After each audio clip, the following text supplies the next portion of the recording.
Hello friend, फिर से बहुत बहुत स्वागत है आप सभी का आपका अपना यूट्यूब चैनल मेजर टारगेट पर। तो प्यारो बच्चों, आज हम लोग लेके आ चुके हैं क्लास 10 हिंदी के काफ़ी महत्वपूर्ण है मोस्ट वीवीआई ऑब्जेक्टिव क्वेश्चंस को पढ़ने वाले हैं। ये सभी प्रश्न आपके बोर्ड एग्जाम 2026 के लिए काफ़ी महत्वपूर्ण है। अगर आप भी इस बार फाइनल मैट्रिक बोर्ड परीक्षा देने वाले हैं तो ये सभी प्रश्न को जो है ना आप अच्छी तरीके से याद कर लेते हैं ना, तो आपके आगामी बोर्ड परीक्षा में ये सभी प्रश्न 100% पूछे जाएंगे।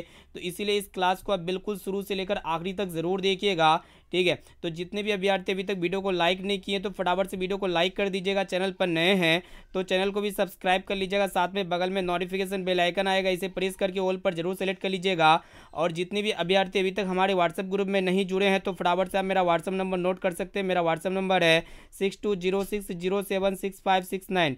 इस नंबर को आप सेव कीजिए। आप बोले कि सर हमें व्हाट्सएप ग्रुप में जोड़ दीजिए तो हम जो है ना आपको व्हाट्सएप ग्रुप में जोड़ देंगे। और ये सभी प्रश्न आपका स्पेशली बिहार बोर्ड से संबंधित है, इसलिए इस क्लास को आप बिल्कुल शुरू से लेकर आखिरी तक जरूर देखिएगा। तो फटाफट से क्लास को लाइक कर दीजिएगा प्यारे बच्चों। तो देखिए यहाँ पे आज का फर्स्ट प्रश्न जो कि आपके बोर्ड एग्जाम के लिए बहुत ही महत्वपूर्ण है, मोस्ट इंपॉर्टेंट है। यहाँ पे क्वेश्चंस को जो है ना एक एक क्वेश्चंस को अच्छी तरीके से याद कर लीजिए। तो यहाँ पे प्रश्न ये कराए कि आपको बताना है कि धरती कब तक घूमेगी, शीर्षक पाठ में सीता क्या देखकर रुआसी हो गई। काफ़ी महत्वपूर्ण प्रश्न है। तो प्यारे बच्चों, आप सभी को पता होना चाहिए धरती कब तक घूमेगी शीर्षक पाठ में सीता क्या देखकर रुआसी हो गई। तो अपनी जो है ना पुरानी काली ओढ़ना देखकर रुआसी हो गई थी, जो कि यहाँ पे ऑप्शन बी में आपका दिया हुआ है। यहाँ पे इसका बी वाला विकल्प जो है ना बिल्कुल ही करेक्ट आंसर हो जाएगा। एक प्रश्न ये भी पूछे आते हैं कि धरती कब तक घूमेगी शीर्षक पाठ में सीता के कितने बेटे। तो प्यारे बच्चों यहाँ पे 3 बेटे थे, आपको पता होना चाहिए। एक प्रश्न यहाँ पे काफ़ी महत्वपूर्ण यहाँ पे क्वेश्चंस को लेके आ चुके हैं, इसलिए क्लास को बिल्कुल शुरू से लेकर आखिर तक जरूर देखिएगा। अब आइए प्यारे बच्चों, देखिए यहाँ पे दूसरा नंबर प्रश्न। देखिए यहाँ पे प्रश्न ये कराए कि आपको बताना है कि मेघदूतम का जर्मनी में अनुवाद किसने किया। काफ़ी महत्वपूर्ण है। तो प्यारे बच्चों, मेघदूतम का जर्मनी में जो अनुवाद किया था ना, किसने किया था? मैक्स मूलर ने किया था, जो कि यहाँ पे सी वाला ऑप्शन इसका बिल्कुल ही सही उत्तर हो जाएगा। एक प्रश्न भी पूछे आते हैं कि ये मैक्स मूलर का जन्म किस देश में हुआ था। तो जर्मनी देश में हुआ था। जर्मनी देश के किस नगर में हुआ था? तो डेसाउ नामक नगर में हुआ था। इसे आपको याद होना चाहिए। एक प्रश्न ये भी पूछे आते हैं आपके एग्जाम में कि मेघदूत किस भाषा से लिखा गया है। तो प्यारे बच्चों, मेघदूत जो है प्यारे बच्चों संस्कृत भाषा से लिखा गया है। साथ में इसे आपको याद होना चाहिए। और प्यारे बच्चों, ये मेघदूत के रचयिता कौन है? तो कालिदास है। साथ में इसे भी आपको याद होना चाहिए। अब आइए प्यारे बच्चों, देखते हैं यहाँ पे तीसरा नंबर प्रश्न को देखिएगा, जो कि आपके बोर्ड एग्जाम के लिए बहुत ही महत्वपूर्ण है, मोस्ट इंपॉर्टेंट है। तो यहाँ पे आपसे पूछा जा रहा है, प्रश्न कराए कि गुरु नानक की पत्नी का क्या नाम था। काफ़ी महत्वपूर्ण प्रश्न है। तो प्यारे बच्चों, ये गुरु नानक के पत्नी जी का क्या नाम था, आपको पता होना चाहिए। सुलक्षणी देवी थी, जो कि यहाँ पे ऑप्शन ए में आपका दिया हुआ है। एक प्रश्न आपके बोर्ड एग्जाम में पूछे जाते हैं कि गुरु नानक का विवाह किस उम्र में हुआ था। तो 16 वर्ष की उम्र में हुआ था। और प्यारे बच्चों, इसका विवाह जो हुआ था ना, कहाँ पे हुआ था? पंजाब में हुआ था। साथ में इसे आपको याद होना चाहिए। अब चलिए प्यारे बच्चों, देखिए यहाँ पे अगला प्रश्न। चलिए देखिए यहाँ पे चौथा नंबर प्रश्न क्या कर रहा है कि यहाँ पे आपसे पूछा जा रहा है कि प्राचीन मानव का प्रमुख हथियार कौन था। काफ़ी महत्वपूर्ण है। यानी कि एक प्रश्न जो है ना इस तरह भी पूछे जाते कि प्राचीन मानव का प्रमुख अस्त्र शस्त्र कौन था। तो नाखून है प्यारे बच्चों, आपको पता होना चाहिए। ऑप्शन नंबर बी जो है ना इसका बिल्कुल ही करेक्ट आंसर हो जाएगा। एक प्रश्न ये भी पूछे आते हैं कि नाखून क्यों बढ़ते हैं, यह किसका प्रतीक है। तो मनुष्यता का प्रतीक है। और प्यारे बच्चों, आपके बोर्ड एग्जाम में प्रश्न भी पूछे आते हैं कि बढ़ते नाखून किसकी याद दिलाती है। तो प्यारे बच्चों, बढ़ते नाखून जो है ना किसकी याद दिलाती है। तो प्राचीन मानव की याद दिलाती है। साथ में से भी आपको याद होना चाहिए। अब आइए देखिए यहाँ पे अगला प्रश्न की तरफ बढ़ चलते हैं। यहाँ पे आपको बताना है कि आविनियो किस देश में स्थित है। बहुत ही महत्वपूर्ण है। तो प्यारे बच्चों, ये जो आविनियो है ना, ये किस देश में स्थित है। तो ये दक्षिण फ्रांस में स्थित है, जो कि यहाँ पे बी वाला विकल्प जो है ना इसका सही उत्तर हो जाएगा। आपके बोर्ड एग्जाम में एक प्रश्न ये भी पूछे आते हैं कि रोन नदी के किनारे स्थित शहर का नाम क्या है प्यारे बच्चों। तो आविनियो है। साथ में से भी आपको याद होना चाहिए। अब आइए प्यारे बच्चों, देखिए यहाँ पे अगला प्रश्न। चलिए देखिए यहाँ पे छठा नंबर प्रश्न यहाँ पे आपसे पूछा जा रहा है कि नगर शीर्षक कहानी का प्रमुख पात्र कौन है। बहुत ही महत्वपूर्ण है। तो प्यारे बच्चों, नगर शीर्षक कहानी का जो प्रमुख पात्र है ना कौन है। तो पपाती है, जो कि ऑप्शन डी में आपका दिया हुआ है। एक प्रश्न आपके बोर्ड एग्जाम में ये भी पूछे आते हैं कि नगर शीर्षक कहानी के लेखक कौन है। तो सुजाता है। साथ में इसे भी आपको याद होना चाहिए। और भी प्रश्न पूछे जाते हैं कि नगर कहानी किस भाषा से अनुदित है। तो नगर कहानी जो है ना प्यारे बच्चों, ये तमिल भाषा से अनुदित है। साथ में इसे भी आपको याद होना चाहिए। अब आइए प्यारे बच्चों देखिए यहाँ पे 7वां नंबर प्रश्न को देखिएगा क्या करा है कि यहाँ पे आपको बताना है कि भारत माता कविता के लेखक कौन है। बहुत ही महत्वपूर्ण है, मोस्ट इंपॉर्टेंट है। ठीक है, तो भारत माता कविता के जो लेखक है ना प्यारे बच्चों कौन है, तो सुमित्रानंदन पंत है, जो कि बी विकल्प में दिए हुए हैं। यहाँ पे बी वाला ऑप्शन बिल्कुल ही करेक्ट आंसर हो जाएगा। एक प्रश्न ये पूछे आते हैं कि सुमित्रानंदन पंत किस युग के कवि है, तो ये छायावाद युग के कवि है, आपको याद होना चाहिए। ठीक है, बहुत ही महत्वपूर्ण प्रश्न आपके एग्जाम के लिए लाए हुए हैं। ठीक है, चलिए देखिए यहाँ पे नेक्स्ट क्वेश्चन की तरफ बढ़ चलते हैं। अब आइए प्यारे बच्चों देखिए यहाँ पे अगला प्रश्न यहाँ पे आपसे पूछा जा रहा है कि रसखान किस छंद में सिद्ध थे। बहुत ही महत्वपूर्ण है। तो प्यारे बच्चों ये रसखान जो है ना किस छंद में सिद्ध थे, तो सवैया छंद में सिद्ध थे, जो कि यहाँ पे डी वाला विकल्प बिल्कुल ही सही उत्तर हो जाएगा। एक प्रश्न आपके बोर्ड एग्जाम में ये भी पूछे आते हैं कि रसखान किस युग के कवि थे, तो भक्ति काल युग के कवि थे। और रसखान किस भाषा के कवि थे प्यारे बच्चों, हिंदी भाषा के कवि थे, आपको ये भी याद होना चाहिए। अब आइए प्यारे बच्चों देखिए यहाँ पे अगला प्रश्न। चलिए देखिए यहाँ पे अगला प्रश्न जो कि आपके बोर्ड एग्जाम के लिए बहुत ही महत्वपूर्ण है। यहाँ पे आपसे पूछा जा रहा है कि हिरोशिमा किस देश में है, काफ़ी महत्वपूर्ण है। तो प्यारे बच्चों हिरोशिमा जो है ना किस देश में स्थित है, तो ये जापान देश में स्थित है, जो कि ऑप्शन सी में आपका दिया हुआ है। आपके बोर्ड एग्जाम में एक प्रश्न ये भी पूछे आते हैं कि जापान के हिरोशिमा नामक नगर पर परमाणु बम किसने गिराया था, तो अमेरिका ने गिराया था, आपको पता होना चाहिए। चलिए देखिए यहाँ पे 10वां नंबर प्रश्न को देखिएगा। यहाँ पे आपसे पूछा जा रहा है कि लेखक के और रिश्तेदार ने बहादुर पर क्या आरोप लगाए थे, काफ़ी महत्वपूर्ण है। तो प्यारे बच्चों लेखक के रिश्तेदार ने बहादुर पर क्या आरोप लगाए थे, तो पैसे चुराने का आरोप लगाए थे, जो कि ऑप्शन ए में आपका दिया हुआ है। यहाँ पे पहला विकल्प इसका सही उत्तर हो जाएगा। अब आइए प्यारे बच्चों देखिए यहाँ पे अगला प्रश्न देखिएगा। यहाँ पे क्या कराए कि यहाँ पे आपको बताना है कि यश रंगराजन किस लेखक का पूरा नाम है, काफ़ी महत्वपूर्ण प्रश्न है। तो प्यारे बच्चों ये यश रंगराजन जो है ना किस लेखक का पूरा नाम है, तो आपको पता होना चाहिए प्यारे बच्चों, ये सुजाता का पूरा नाम है, आपको पता होना चाहिए। आपके बोर्ड एग्जाम में एक प्रश्न ये भी पूछे आते हैं कि माँ कहानी किस लेखक ने लिखी है, तो ये सुजाता ने लिखी है। और भी एक प्रश्न ये पूछे आते हैं कि कहानीकार सुजाता का असली नाम क्या है। जो कहानीकार सुजाता है ना प्यारे बच्चों, इसका असली नाम जो है ना क्या है, यश रंगराजन है, आपको पता होना चाहिए।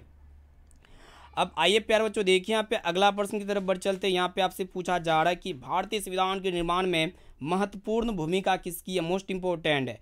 तो प्यारे बच्चों भारतीय संविधान के निर्माण में जो महत्वपूर्ण भूमिका है ना, डॉक्टर भीमराव अंबेडकर जी की है, जो कि यहाँ पे ऑप्शन ए में आपका दिया हुआ है। आपके बोर्ड एग्जाम में एक प्रश्न ये पूछे आते कि डॉक्टर भीमराव अंबेडकर की मृत्यु कब हुई थी, तो 1956 ईस्वी में हुई थी। और कहाँ पे हुई थी प्यारे बच्चों, दिल्ली में इसकी मृत्यु हो गई थी। ठीक है, और यहाँ पे काफ़ी महत्वपूर्ण प्रश्न यहाँ पे आपके सामने प्रस्तुत किए हुए हैं। ठीक है, अब आइए प्यारे बच्चों देखिए यहाँ पे अगला प्रश्न देखिएगा। यहाँ पे आपसे पूछा जा रहा है कि कवि सुमित्रानंदन पंत के अनुसार भारत माता की कितनी संतानें दरिद्रता और अभाव से ग्रसित है, काफ़ी महत्वपूर्ण है। तो प्यारे बच्चों यहाँ पे कवि सुमित्रानंदन पंत के अनुसार भारत माता की कितनी संतानें दरिद्रता और अभाव से ग्रसित है, तो 30 करोड़ संतानें दरिद्रता और अभाव से ग्रसित है, जो कि ऑप्शन ए में आपका दिया हुआ है। अब आइए प्यारे बच्चों देखिए यहाँ पे नेक्स्ट क्वेश्चन की तरफ बढ़ चलते हैं। यहाँ पे प्रश्न ये कराया कि गिरधर लाल कौन था, बहुत ही महत्वपूर्ण है, यानी कि गिरधर कौन था। तो प्यारे बच्चों ये गिरधर जो है ना मदन के पिता थे, जो कि यहाँ पे बी विकल्प में दिए हुए हैं। एक प्रश्न ये भी पूछे आते हैं आपके एग्जाम में कि गिरधर लाल सेन साहब की फैक्ट्री में मतलब किस चीज़ का काम करती थी, तो किराने की काम करती थी, आपको पता होना चाहिए। और भी एक प्रश्न ये पूछे आते हैं कि आपके बोर्ड एग्जाम में कि ऐसे ही लड़के आगे चलकर चोर गुंडा डाकू बनते, ये किसने कहा था, तो सेन साहब ने कहा था। ठीक है, इसको अच्छी तरीके से याद रखिएगा, बोर्ड एग्जाम के लिए मोस्ट इंपॉर्टेंट प्रश्न है। अब चलिए प्यारे बच्चों देखिए यहाँ पे नेक्स्ट क्वेश्चन की तरफ बढ़ चलते हैं। देखिए यहाँ पे 15 नंबर प्रश्न यहाँ पे आपसे पूछा जा रहा है कि यहाँ पे प्रश्न ये कराया क्या देखिएगा कि दुर्दांत मानवीय विभीषिका का चित्रण करने वाली कविता है। तो प्यारे बच्चों ये दुर्दांत मानवीय विभीषिका की चित्रण करने वाली जो कविता है ना, वो कौन सी कविता, आपको पता होना चाहिए, हिरोशिमा है। ठीक है, आपके बोर्ड एग्जाम में एक प्रश्न ये पूछे आते हैं कि एक वृक्ष की हत्या के कविता मतलब एक वृक्ष की जो हत्या है ना प्यारे बच्चों, कविता के कवि कौन है, तो आपको पता होना चाहिए कुंवर नारायण है। ठीक है, बोर्ड एग्जाम के लिए बहुत ही महत्वपूर्ण है। अब आइए प्यारे बच्चों देखिए यहाँ पे नेक्स्ट क्वेश्चन क्या कराए कि यहाँ पे आपसे पूछा जा रहा है कि तुलनात्मक व्याकरण किसकी रचना है, मोस्ट इंपॉर्टेंट है। तो प्यारे बच्चों ये तुलनात्मक व्याकरण जो है ना किसकी रचना है, तो डॉक्टर कार्लवेल की रचना है, जो कि यहाँ पे ऑप्शन ए में आपका दिया हुआ है। ए वाला विकल्प जो है ना बिल्कुल ही करेक्ट आंसर हो जाएगा। अब आइए प्यारे बच्चों, देखिए यहाँ पे 17 नंबर प्रश्न जो कि आपके बोर्ड एग्जाम के लिए बहुत ही महत्वपूर्ण है। तो यहाँ पे आपसे पूछा जा रहा है, प्रश्न ये करा है कि किस ग्रंथ से पता चलता है कि गोस्वामी विट्ठल दास ने रसखान को पुष्टि मार्ग में दीक्षित दिया गया था। ठीक है, काफ़ी महत्वपूर्ण है। तो यहाँ पे किस ग्रंथ से पता चलता है कि गोस्वामी विट्ठल दास ने रसखान को पुष्टि मार्ग में दीक्षित दिया गया था? तो 152 वैष्णव की वार्ता, यानी कि ऑप्शन ए इसका बिल्कुल ही करेक्ट आंसर हो जाएगा। इसको जो है ना अच्छी तरीके से रट लीजिएगा। ठीक है, आइए देखिए यहाँ पे अगला प्रश्न है। यहाँ पे देखिएगा प्यारे बच्चों, 18 नंबर प्रश्न आपके बोर्ड एग्जाम के लिए बहुत ही महत्वपूर्ण है। यहाँ पे आपसे पूछा जा रहा है कि मीर मुंशी समझकर किस कवि का वध हुआ? तो प्यारे बच्चों, ये मीर मुंशी समझकर जो है ना किस कवि का वध हुआ था? तो आपको पता होना चाहिए घनानंद कवि का वध हुआ था, जो कि ऑप्शन बी में आपका दिया हुआ है। और प्यारे बच्चों, ये घनानंद जो है ना घनानंद किस भाषा के कवि थे? तो ये ब्रज भाषा के कवि थे। आपके बोर्ड एग्जाम में पूछे जा सकते हैं कि घनानंद किस भाषा के कवि थे? तो ब्रज भाषा के कवि थे। अब चलिए प्यारे बच्चों, देखिए यहाँ पे नेक्स्ट क्वेश्चन, यहाँ पे अगला प्रश्न को देखिएगा, जो कि यहाँ पे 20वां नंबर प्रश्न है। यहाँ पे आपसे पूछा जा रहा है कि धूप बरसती अंतरिक्ष में नहीं फटी, इस पंक्ति में धूप कहाँ से बरसी है? काफ़ी महत्वपूर्ण है। तो प्यारे बच्चों, धूप बरसी पर अंतरिक्ष में नहीं फटी, इस पंक्ति में जो धूप कहाँ से बरसा है प्यारे बच्चों? आसमानों से बरसा है, जो कि यहाँ पे ऑप्शन डी में आपका दिया हुआ है। डी वाला विकल्प बिल्कुल ही सही उत्तर हो जाएगा। ये पंक्ति जो है ना प्यारे बच्चों, ये एक प्रकार का पंक्ति है जो हिरोशिमा शीर्षक कविता से संबंधित है। ठीक है, इसको अच्छी तरीके से याद रखिएगा। अब आइए प्यारे बच्चों, देखिए यहाँ पे नेक्स्ट क्वेश्चन, यहाँ पे आपसे पूछा जा रहा है, प्रश्न ये कराएगी किसने जिंदगी में पहली बार अस्पताल का विरोध नहीं किया? काफ़ी महत्वपूर्ण है। तो प्यारे बच्चों, आप सभी को पता होना चाहिए, माँ ने जो है ना पहली बार जिंदगी में अस्पताल का विरोध नहीं किया था। आपके बोर्ड एग्जाम में एक प्रश्न ये पूछे आते कि माँ शीर्षक कहानी का प्रमुख पात्र कौन है? तो मंगू है, साथ में इसी भी आपको याद होना चाहिए। और भी प्रश्न पूछे आते कि माँ कहानी किसने लिखी थी प्यारे बच्चों? तो ईश्वर पेटलिकर ने लिखी थी, साथ में इसी भी आपको याद होना चाहिए। अब चलिए प्यारे बच्चों, देखिए यहाँ पे नेक्स्ट क्वेश्चन 21 नंबर प्रश्न, यहाँ पे आपसे पूछा जा रहा है कि हिरोशिमा कविता में सूरज की संज्ञा किसे दिया गया? मोस्ट इंपोर्टेंट है। तो प्यारे बच्चों, हिरोशिमा कविता में सूरज की संज्ञा जो दिया गया है ना, किसके द्वारा दिया गया था? आपको पता होना चाहिए। तो अणुबम के द्वारा दिया गया था, जो कि यहाँ पे बी वाला ऑप्शन बिल्कुल ही करेक्ट आंसर हो जाएगा। एक प्रश्न ये भी पूछे आते हैं, ये जो हिरोशिमा शीर्षक कविता है ना प्यारे बच्चों, कविता के कहने का तात्पर्य ये है कि हिरोशिमा शीर्षक कविता के कवि का नाम क्या है? तो अज्ञ है। ठीक है, अज्ञ जी, इसको आपको अच्छी तरीके से याद रखिएगा। इसका हालांकि बड़ा सा नाम है, जैसे कि सचिनानंद, हीरानंद, वात्स्यायन, अज्ञ। ठीक है, इसको अच्छी तरीके से याद रखिएगा। प्रश्न ये करा है कि हिरोशिमा शीर्षक कविता के कवि का नाम क्या है? अगर पूछा जाए तो अज्ञ हो जाएगा। ठीक है, चलिए देखिए यहाँ पे नेक्स्ट क्वेश्चन की तरफ बढ़ चलते हैं। अब आइए प्यारे बच्चों, देखिए यहाँ पे अगला प्रश्न, यहाँ पे आपसे पूछा जा रहा है कि भारत माता के संबंध में क्या सही है? काफ़ी महत्वपूर्ण है।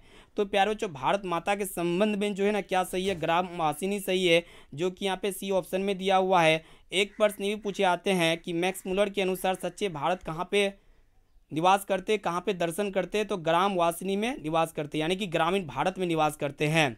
अब चलिए प्यारे बच्चों, देखिए यहाँ पे नेक्स्ट क्वेश्चन की तरफ बढ़ चलते हैं। देखिएगा, यहाँ पे आपसे पूछा जा रहा है कि यंग इंडिया पत्रिका का संपादन किसके द्वारा किया गया? बहुत ही महत्वपूर्ण है। तो यंग इंडिया पत्रिका का संपादन जो है ना किसके द्वारा किया गया था? तो महात्मा गांधी जी के द्वारा किया गया था।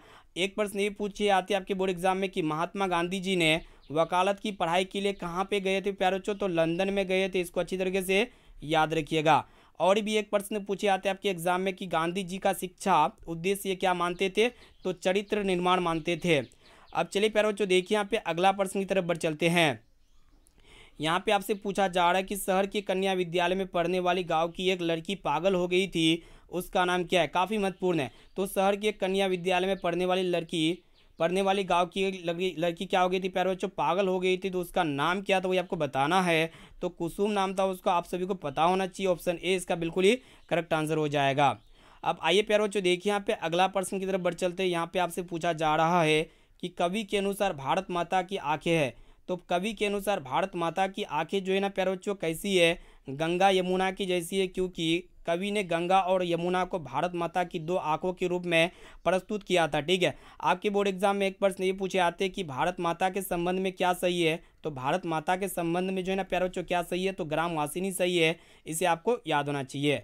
तो प्यारे बच्चों, यहाँ पे हम लोग जो है ना काफ़ी महत्वपूर्ण है क्लास 10 की हिंदी के सुपर 25 प्रश्न को देख चुके हैं। ये सभी प्रश्न आपके बोर्ड एग्जाम में काफ़ी सारे प्रश्न 100% देखने को मिलेगा, हूबहू देखने को मिलेगा।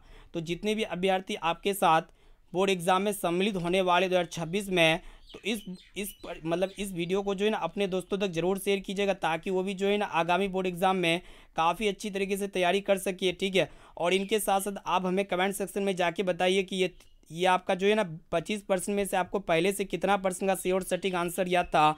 और इनके साथ साथ अगर आप SW क्वेश्चंस का आंसर यहाँ पे अगर देना चाहते हैं तो फटाफट से इसका आंसर बता सकते हैं कमेंट सेक्शन में जाके। तो प्रश्न ये कराया कि सीता के कितने लड़के थे, तो कितने लड़के थे, 3 थे या फिर 4 थे या फिर 5 थे या फिर 6 थे। तो इसका जवाब जो है ना इसी वीडियो के कमेंट सेक्शन में जाके बताइए कि इसका राइट आंसर क्या होगा, ठीक है।